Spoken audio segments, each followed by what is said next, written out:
Halo teman-teman, kita lagi packing nih, persiapan untuk menuju ke air terjun Kapas Biru. Di perjalanan kita ini lagi sampai Sidoarjo. Nah, Ya. Terus kira-kira perjalanan berapa lama ya? sekitar 6 jam dari Gresik. Oke, jadi dari Gresik 6 jam menuju Kapas Biru yang ada di daerah. Pronojiwo, lereng Gunung Semeru. Oke, kita pakai motor 3 dan berangkat berenam. Ya, Nah, ini situasinya sampai Dampit ini.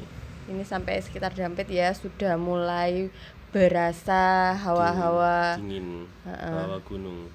Tapi nggak terlalu dingin sih. Jadi perjalanan ke sana kita lumayan lancar, tidak ada kendala. Alhamdulillah, Ya beginilah kondisi jalanannya. cukup bagus. Dan waktu itu cuaca cerah. Ada agak mendung sih. Oke, cenderung mendung. Kita semua berenam belum ada yang pernah kesini, lihat di Instagram dan langsung coba ke sana bareng-bareng. Ya. Nah, ini kita lagi cari snack waktu itu ya. Logistik tambahan. Takutnya gak ada yang jualan di sana. Jadi karena khawatir kita terlalu jauh jalan kakinya, nanti kita lagi cari toko untuk beli snack. Nah, ini jalannya berkelok tapi baik ya kondisi jalannya. Alhamdulillah bagus. Terima kasih. Terus sekedar info, di sana tuh banyak berjajaran truk muat pasir dari Semeru. Muat pasir dari Nah, Semeru. Pronojiwo itu salah satu yang terdampak dari letusan Desember tahun lalu. Alhamdulillah kondisinya sekarang sudah membaik, aktivitas normal, banyak penambang pasir. Nah, ini kita sampai di parkiran lah. Ternyata di Google Map itu melenceng dari acuannya. Jadi parkirannya itu berada di bawah. Ini kita sampai parkiran dan mulai registrasi ya. Registrasinya untuk camping itu 20.000 dan parkirnya cukup 10.000 aja. Tapi kalau nggak pakai camping cukup 10.000 aja. Ya, jadi campingnya terhitung sehari 10.000 gitu ya, karena kita 2 hari jadi 20.000 per orang. Nah, situasi saat itu masih sepi, beberapa orang saja yang turun. Ya, kemudian kita bersiap untuk jalan. Nah, ini di awal-awal perjalanan kita berada di sekitaran apa ya ini ya? Ini Kebun Salak. Kebun sekitaran Salak. Jadi dekat dengan parkiran ada Kebun Salak. Setelah kita melewati Kebun Salak nanti ini menurun ya teman-teman. Jadi kita ini menuruni lembah. Jadi kita memang sebelumnya belum pernah kesini sih. Jadi ini menuruni lembah. Ya, jadi perjalanan berapa lama kira-kira treknya waktu itu? 1 jam kurang lebih. Kalau tanpa hambatan dan istirahatnya enggak begitu lama, sekitaran 1 jam kita sudah sampai air terjunnya. Ini kita sedang mengantri jalannya karena dari bawah ada bapak-bapak atau mbah waktu itu. Ini sedang cari rumput. Nah, jadinya buat ternak. Ya, jadi gantian jalurnya. Jalur di sana cukup curam dan untuk yang tidak pernah naik turun gunung dipersiapkan fisiknya. Dan salah satu rombongan kami kecapean ini. Nah, ini ada tangga monyet. Ini salah satu jalur yang menurut saya paling menakutkan. Jadi sekedar info, kalau ingin ke sana pastikan pakai alas kaki yang nyaman, pakaian yang nyaman, dan tentunya dengan pengawasan ya. Karena kalau Bro, aduh, Jangan ya. jangan sampai lah. Oh ya, di sini kita itu dilingkari oleh beberapa air terjun. Jadi di tiap perjalanan itu banyak sekali air terjun dan kita kaget sih waktu itu kok ternyata kondisinya seperti ini ya. Saya jadi berpikir bahwa di tempat ini nggak cocok banget untuk dikunjungi ketika musim hujan tiba. Jadi kemarin itu kita sempat tidak tenang karena selama di tempat camping itu curah hujan Debit airnya itu naik, jadi Iya. kita khawatir ada air bah dari atas gitu loh teman-teman. Ini salah satu lintasan yang kita lewati, jadi berbatu dan berair. Sering kita lalui jalur seperti ini. Jadi tidak cocok dikunjungi ketika musim hujan. Ini kemarin kita kebetulan sudah 3 hari tidak hujan di sana, jadi kondisinya cukup kering tapi tetap Ada air basah. terjunnya, basah. Jadi selama perjalanan sering kita jumpai jalanan basah. Hati-hati.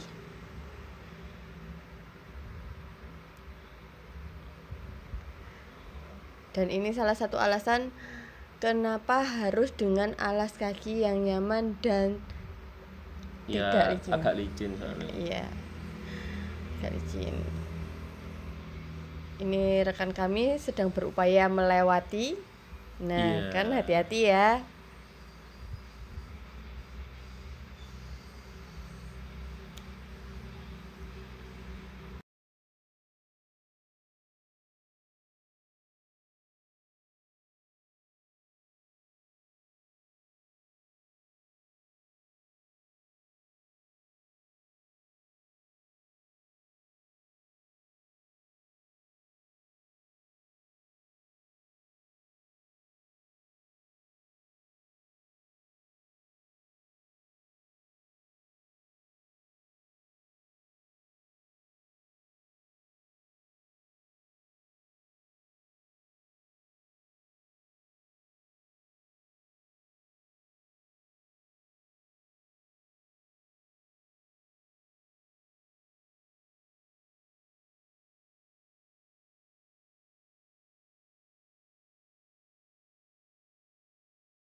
Oh iya, teman-teman, jadi sepanjang jalur itu kita beberapa kali menemukan kebun kopi.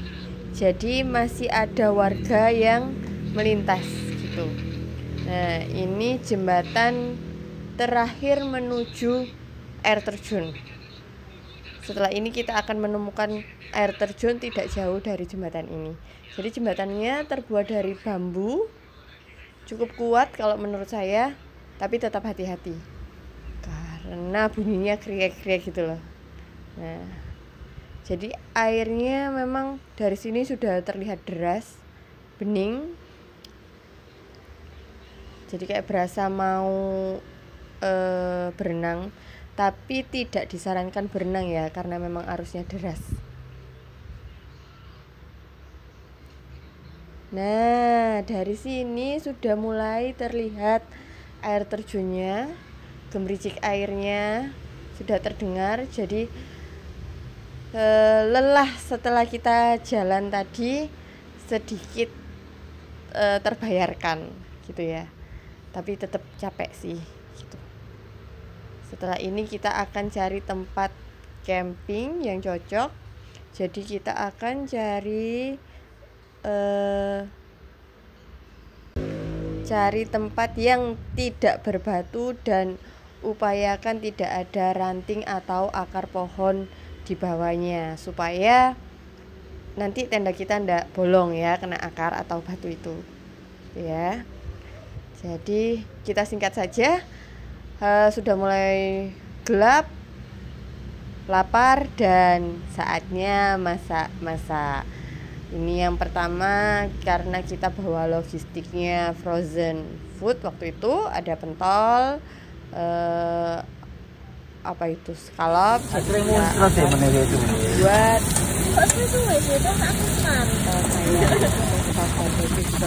jadi kayak Kilo peng limo. jadi benar gemericik air Umur terjun kerama itu. itu. Yo, ah. Wes. Timer. Yo, ayo. Stopwatch. Wes tak timer.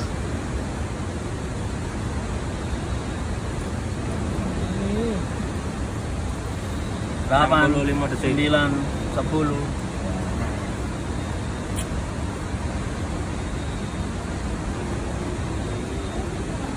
Besar.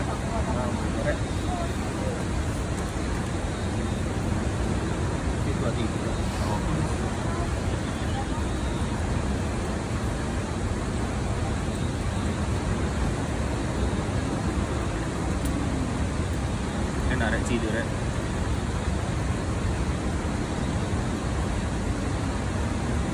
45 sih. Cepet-cepet. Rusak. Telung atus benih. Rasio 15.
Sudah mulai pagi.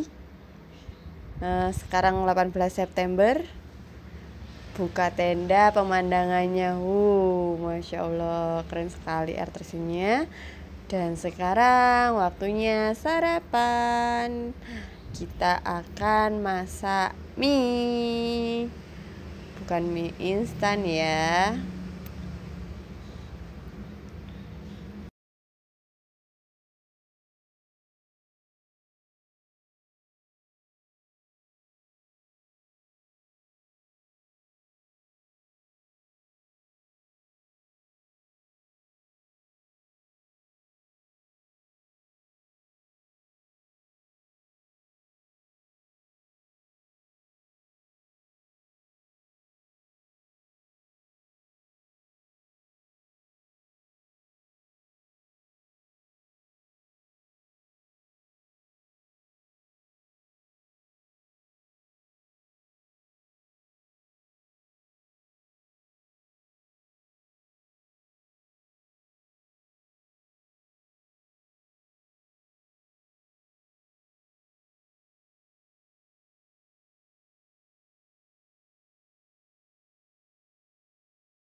Karena derasnya debit air terjun, maka percikan air yang tak terlihat itu diibaratkan seperti kapas putih gitu ya, sampai tidak terlihat gitu. Jadi namanya air terjun kapas biru.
Nah, karena sudah puas main air dan bermain-main di sekitaran air terjun Kapas Biru, kita akan bersiap untuk kembali pulang dengan rutinitas hari Senin. Ya, oke, sekedar informasi, jika mencari toilet di sana disediakan toilet 2 gubuk gitu ya. Jadi ada WC dan kamar mandi, tapi sayangnya waktu itu airnya tidak bisa mengalir ke kamar mandi. Jadi untuk mandi dan buang air kita harus mengambil air dari air terjun. Gitu. Jadi ambil air di botol-botol gitu, dibawa ke kamar mandi.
karena hari ini hari Minggu terlihat banyak pengunjung yang tidak camp atau tektok.